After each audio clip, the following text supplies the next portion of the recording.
And I want us now to move on to the progress of the nation in as far as rolling out of the agenda is concerned, the Big Four agenda.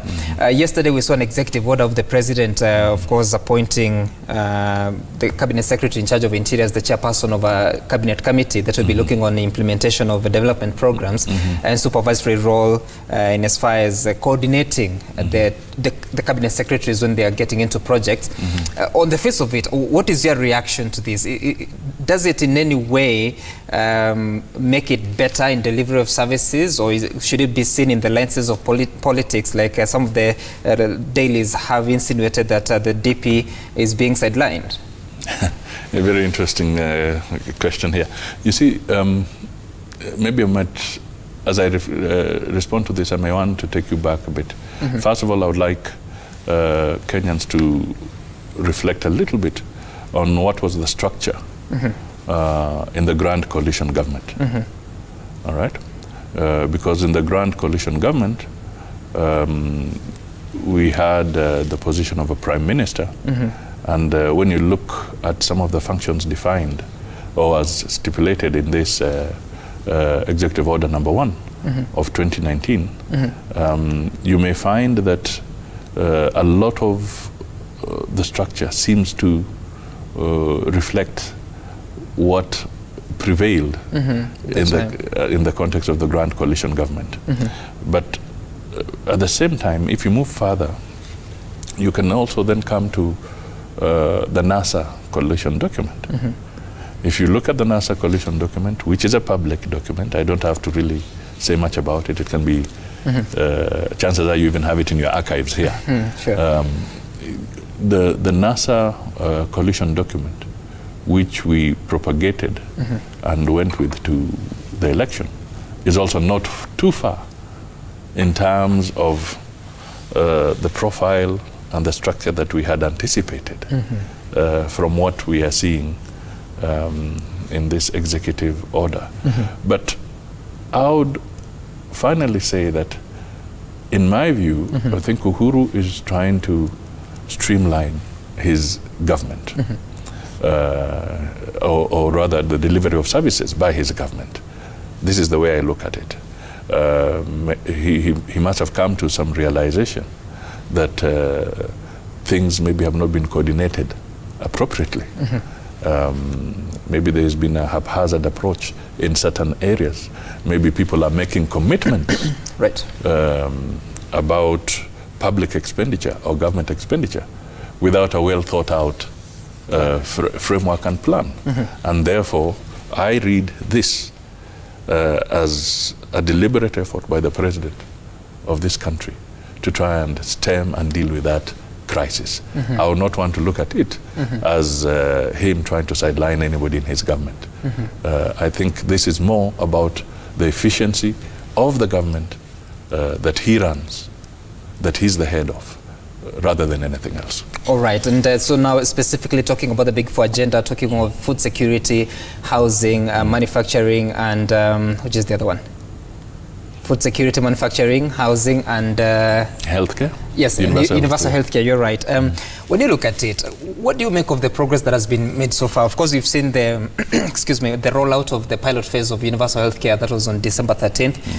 The housing program is still not. It hasn't really taken off because of the cases between Court 2 and the government. Do you think you're on course? I think there's a very big challenge ahead of us, and in my view, in the context of the Big Four, we would rather look, I wish the people in Uhuru's government would look at it that given the time frame that we have, this is his second term, and in his second term 1 year has elapsed. So if they look at it and take it in the context of a long-term view, that what they should be doing is laying the foundation for a long-term and sustainable approach to tackling these issues, then it would make sense. But if you're going to imagine that you're going to have extraordinary results within the 3 years or 4 years pending, then you may have a problem. For instance, if you touch on the housing one, the question of taxation. Because as much as you call it a levy, yes, it's a levy that must come from the pocket of the employee and the pocket of the worker. And there are still some outstanding issues which the labor, the court is raising and which other Kenyans have raised. An individual already has his mortgage, even as we speak. There are Kenyans who are paying the mortgages so that they can have a roof above their head. Now, as he's paying his mortgage, then you introduce a component where you say you also want him to contribute to somebody else's unit, and you want his employer to also contribute. Now, all these pressures, in reality, are things that really have got to be sorted out. The whole objective of providing affordable housing across the board is a good idea. It's a noble idea. But I think a lot of rethinking may need to go through there. Then, of course, the elephant in the room is the wastage, the corruption. Because a lot of these things require massive resources.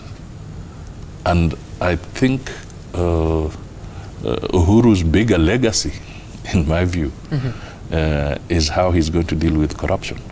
Because if he's able to deal with corruption and deal with wastage, then the chances of these big four having some chances of success or better success will be higher. Yeah. I just want to take you back a little to the Big Four agenda. When you talk of, let's say, the food security and manufacturing, because when the president was making this announcement on the 12th of December 2017, he said that especially manufacturing would be, the emphasis would be on agro-processing, but also on textile and leather sectors. Last week we spoke to the Cabinet Secretary in charge of Trade and Industry, Peter Munya, and was telling us of how they are completing on laying down the framework that is necessary for this and inviting investors to come on board. I'm just wondering, how possible is it? How quickly can the country start to reap the fruits of this Big Four agenda, specifically food security and manufacturing? What are those steps that we must take now? I think if they've been working on it for 1 year, people need to see the rollout in terms of concrete policy pronouncements, in terms of relevant and supportive legal notices, in terms of supportive legislation that goes with this. You know, frankly speaking, when you talk about, say, levels of taxation, and this I keep on coming back to, we are appealing and calling on people to come into Kenya to invest. But the level of taxation that even these manufacturers are going through is, you have your corporate tax, you have the VAT that we talked about, you have the SGR levies that we must pay for. We have the housing levy that you want to introduce. We have so many other, and then there's VAT on so many other things which went even into the petroleum products, right? Now, as you keep on loading this and you tell somebody, my environment is appropriate for you to invest in, we are beginning to kill the goose that lays the golden egg. People, companies are thinking seriously about relocation from here into some of the neighboring countries, whether it is Uganda, whether it is Rwanda. People are moving out of Kenya because we are overburdening. Now, I would like the Minister for Trade and others to really come out and tell us we have now eliminated some of these obstacles. And we want to see evidence in the context of legal notices. Because the more we keep on just talking and saying we are creating the environment, show us the supporting But how do you do that and at the same time retain the levels of revenue that you need? That is the point. Have we been over-promising? And maybe that is why the president is trying to look at his government the way he's pronouncing it here. That commitments are being made without having looked at your balance sheet appropriately. So I am saying, and I still maintain, let us live within our means. Yeah. Right, and let's focus in more detail on the fight against corruption. Once upon a time, you were finance minister, and of course, even that time, there were the issues of graft allegations against the government, including one time, I think you mentioned, was it Anglo Leasing or Goldenberg? But you eventually were able to get out of that.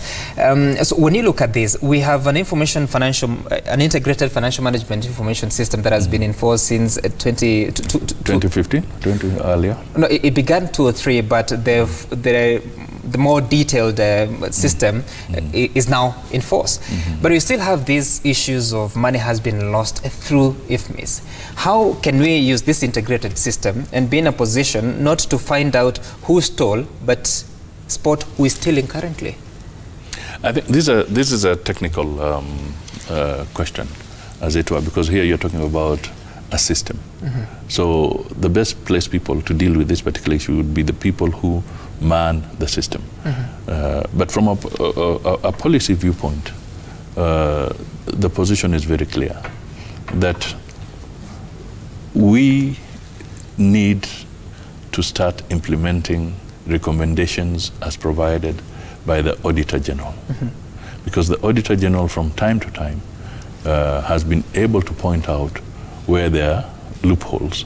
And in the process, he also makes recommendations on what he believes should be done in a given public department, whether it is a parastatal or whether it is a government ministry. He has repeatedly, he does not just point out the loss, he also makes recommendations on what ought to be done. And we just need to look at the Auditor General's report and we'll find some of these things. Right. So it is a question of deliberate, the will to fight corruption. And we are seeing positive statements and actions, but a few issues need to be sorted out. The bad blood, if it exists, and it seems to exist, say between the DPP and the judiciary, needs to be dealt with. Okay, we need to find ways of. So how do you do that and retain the independence of institutions? Institutions can work harmoniously by living within the law. The investigative agencies coordinating and gathering and tying the evidence, they should piece it together systematically, professionally, so that it is airtight. And by the time it gets to the judiciary, then it can be sorted out fairly and decisions can be made. It is not right for cases to be hanging so that you can even find you're fighting a case from one generation to another. We should find a way of expediting some of these cases. And previously, the points I've talked about is that do we resource these institutions appropriately? The last budget in 2018, for instance, 2017-2018, you will find that the office of the DPP had only been given about 3.4 billion Kenya shillings. The anti-corruption agency, EACC, had almost a similar amount. I don't know what the DCI's department got within the context of the police framework. Right. And then on the other side, we had the judiciary, which was given about 15 billion. But now, let me put this in context. Parliament was given about 46 billion. Sure.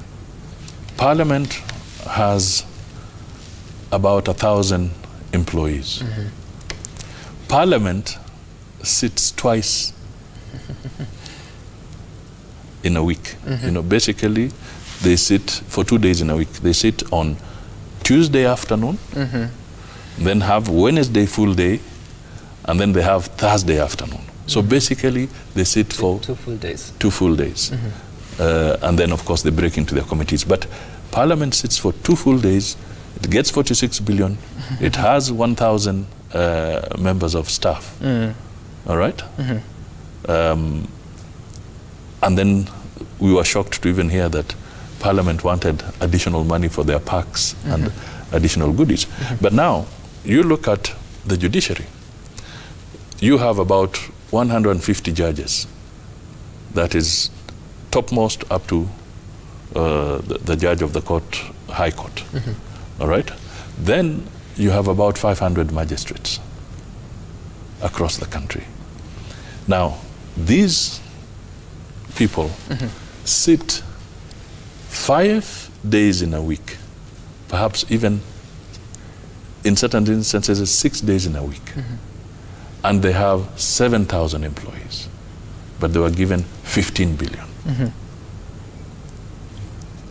Okay? Now, these are the guys dispensing justice. Now, unless we resource these people appropriately in terms of technology, because even our judiciary is still largely manual, the operations and recordings they are still largely manual. Unless you give them technology, additional resources in terms of both human and financial, and the DPP's office also, and the other one, will be giving lip service to this fight against corruption. Yet, the government will tell you that the cost of running government is too high. So how do we do exactly what you're doing, that you resource appropriately, but also make sure that you reduce the cost of running government and leave more resources for development projects? Now, it's a question of efficient utilization of resources. All right? Like here, what value do we attach to the dispensation of justice in this country? I think we must attach a very high value to it. All right? So we must look at this area. But now, when it comes to the other projects, the infrastructural projects and development, let us be rational.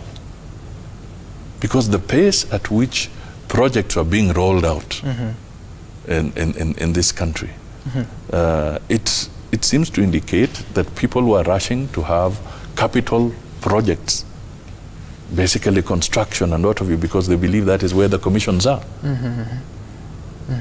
This is what we have been suffering from. And doesn't it surprise you that you find somebody going somewhere and he's launching a project? He says he's launching a medical training college on a green field. The minister responsible is nowhere. The PS of the relevant department doesn't seem to be aware of it. There's no contractor on site. But then somebody somewhere says, this has been launched. Who launched that? It was happening all over. So all these are points that I'm trying to say that efficiency and proper utilization of resources is essential. Because I'll come back to the point that I said, that if we don't live within our means, we will suffer. Debt, which I've talked to severally, public debt, and I'll continue talking about it, is beginning to choke us. But when you listened, I hope you listened to the president on the 20th of January when he had that roundtable interview with the journalists, he was saying that in as far as it's borrowing to develop, it is fine, and he will continue to do that because, again, it is in line with the rates that are allowed with the GDP.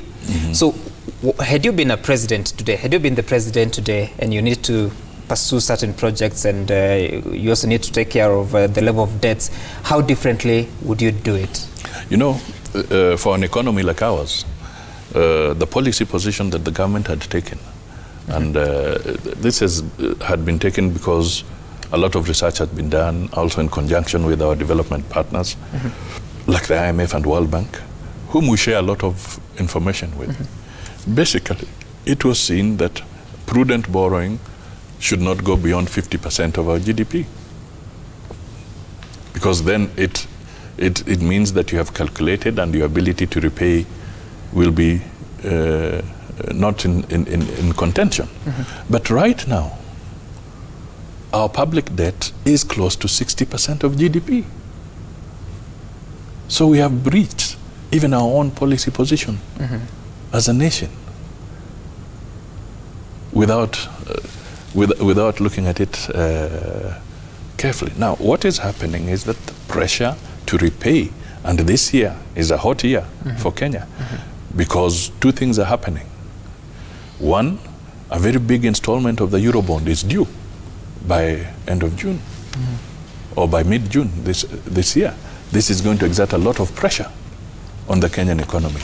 Over and above that, the grace period that was provided under the SGR borrowing, which was for 5 years, the grace period is also coming to an end.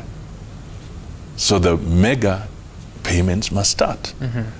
And there are also equally other payments that have got to be made to other development partners or creditors. So this pressure is reducing the envelope that is available for development. So Uhuru, the president, was right in saying that, yes, we can borrow, but we must use it prudently. I don't dispute that. But using it prudently also goes with the ability to repay. And this is where we are now in a serious situation. Then the third thing is that I said it would be important that the government of Kenya also comes out with a full disclosure on the actual commitments, detailed commitments of these external obligations in particular. Because we used to have sessional papers which come out. And before I went to talk to, last year, I went to talk to, as a guest speaker, to the Institute of Certified Public Accountants. And I tried to get the sessional papers to exactly show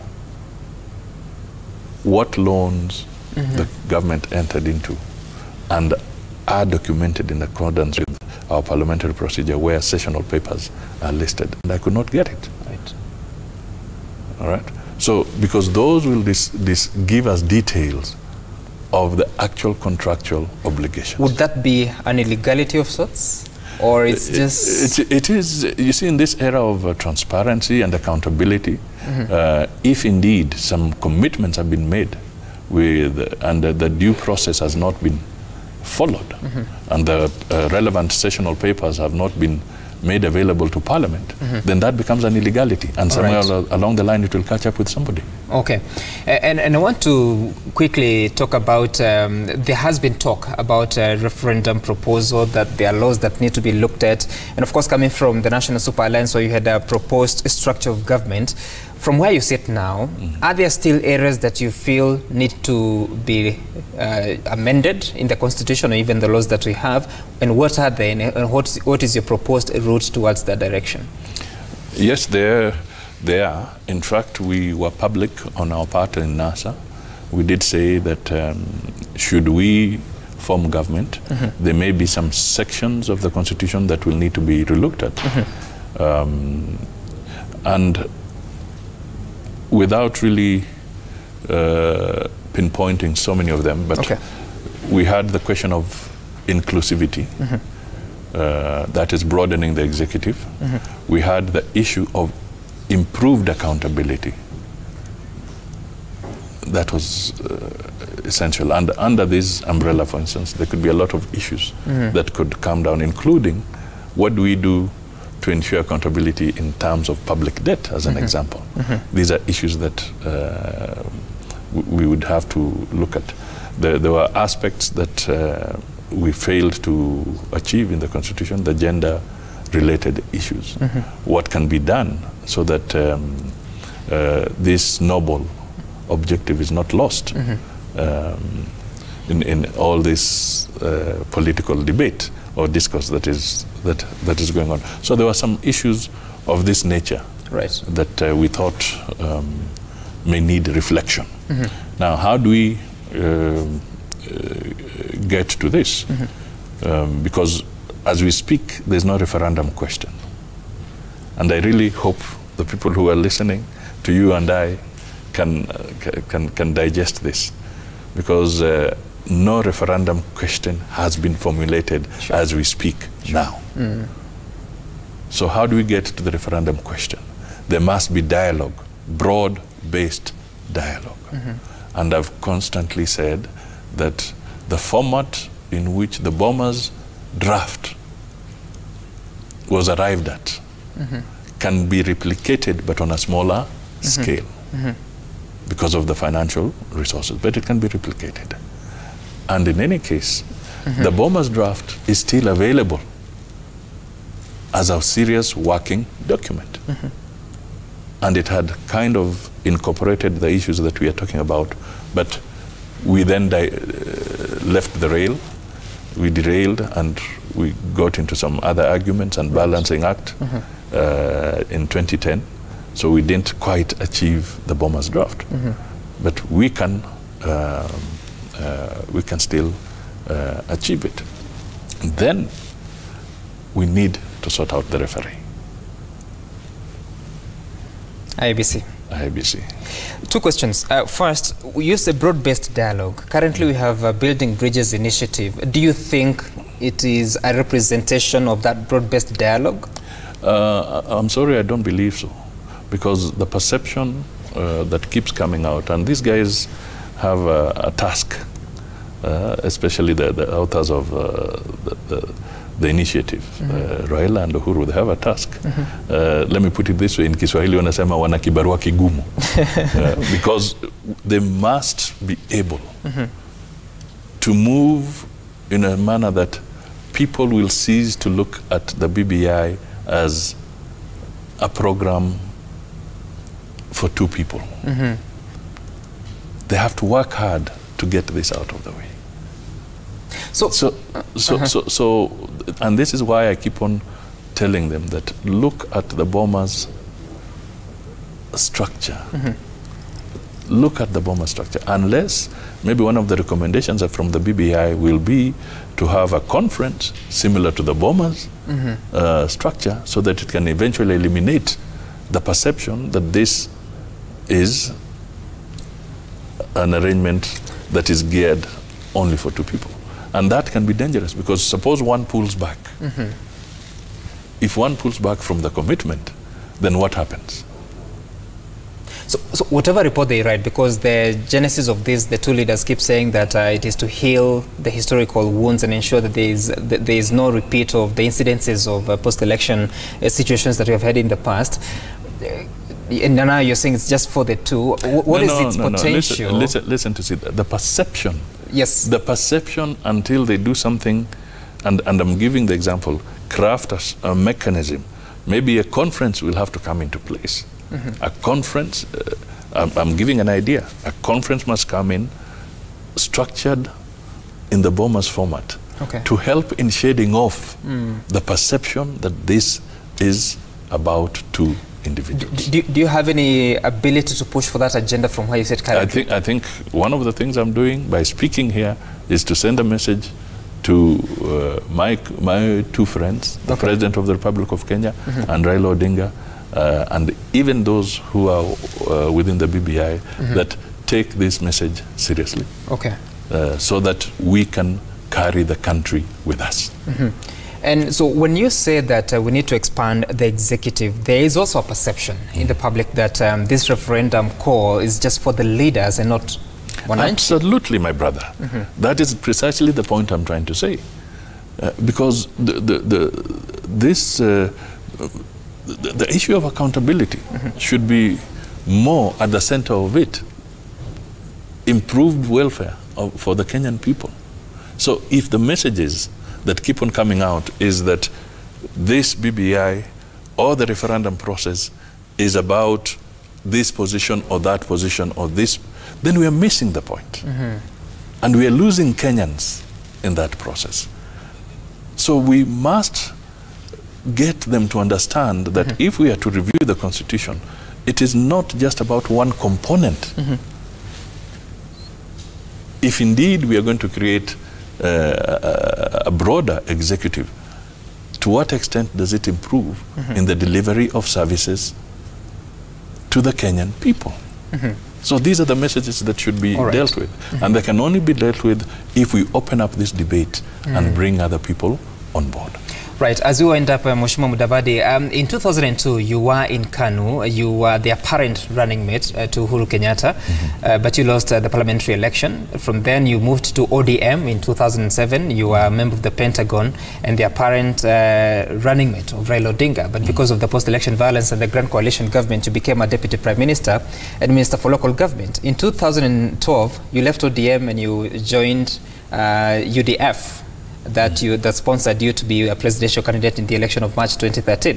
In 2017, you switched now, you created a new party, Amani National Congress. You're now the party leader. 2022 is coming. Where will you be? Because you have not stuck to one party for more than 5 years. I'll be here. I'll be here. And in any case, you will notice that in all these areas, I have been somebody who has been prepared to support other candidates for the presidency. 2022, I mean 2002, I supported Uhuru. Right. 2007, I supported Raila Odinga. And 2013, I contested. But 2017, I formed NASA. Pushed for it, drove the agenda, and in the process supported Raila. So to that extent, I think Kenyans should look at me as somebody who has been very pragmatic and who is selfless and can come out to support other people. So in 2022, I'm taking my steps very, very carefully, and my eyes are on the ball, but in between, let us deal with these issues that are affecting Kenyans. Have a systematic approach to resolve them. We have the census coming. We talk about the possibility of the referendum coming our way. I think all these things, for now, we need to work as a united people. And I speak, when I say united, I mean united for purpose. For instance, the opposition must not die within this process. The opposition must continue to highlight the issues. But it has not been as vocal. It's because, no, we have not been violent. The opposition has not been violent. But yes, there's a very difference. But I, for instance, have been very, very vocal on the issues that I believe need to be addressed. And that is the path I'm going to follow all the way to 2022. And then Kenyans will make the decision. Okay, so do you see yourself still the leader of ANC in 2022, or you look for a different vehicle? Politics is dynamic. I'm the leader of ANC. I'm going to continue building ANC. And whatever formation that comes into place in 2022, ANC is going to be a very important player in that formation. Is it a possibility that you can once again support another candidate, maybe a running mate? A running mate? You become a running mate? No. It's that presidency or nothing? That one is out of the way. My eyes are set, I'm focused. I think I've done my share in supporting other people. Now, I expect and I hope and I'll persuade them that it is just appropriate that they now support somebody else, and that, God willing, will be me. And when you look at your bedrock, Western Kenya, we saw the other day Ford Kenya Party endorsing Moses Wetangula for presidency in 2022. You were very united in 2017 as a Western bloc.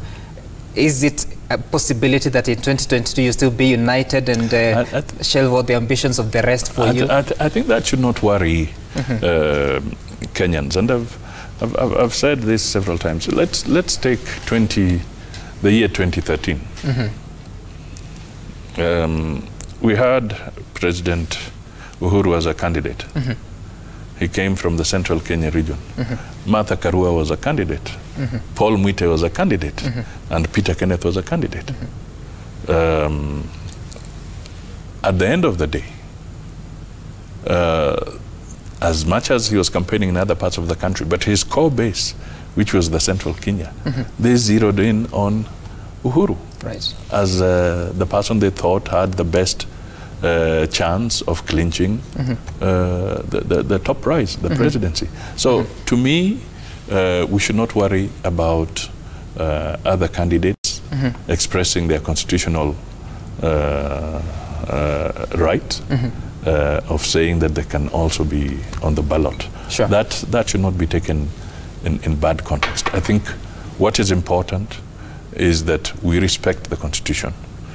We work towards it, and we have a unity of purpose at the appropriate time. And in 2022, Western Kenya will shock Kenyans. Western Kenya will shock Kenyans in 2022. Achuka Woye says that I like his leadership. Tell him he's much welcome in South Rift. Someone says that this is Elvis Minor from Eldoret. For most, I would like to greet Mr. Mudavadi. He's my role model politically and somebody to live with. Keep it up. God knows you. Your day is coming. I support you. You're a father of understanding. Well, quite some positive feedback coming from the viewers that are watching. Someone says that you have been consistent in expressing your concerns over this country's debt. However, during an interview with journalists at State House Mombasa, the president was categorical that he was going to continue to borrow to fund existing infrastructure. Sir, what is your take on the president's stand? I think you have responded to that. But I could add a little more. Okay. If I can, just on this debt issue. I've consistently said that we don't have to invent the wheel. And I've given an example of Ireland, which was in trouble. And Ireland, in public debt trouble. And Ireland formulated legislation, which we can draw from, where they created the National Treasury Management Agency to focus on public debt, its management, and the implications the country was having. And this helped them get out of their problem. Here we have a debt management office, all right?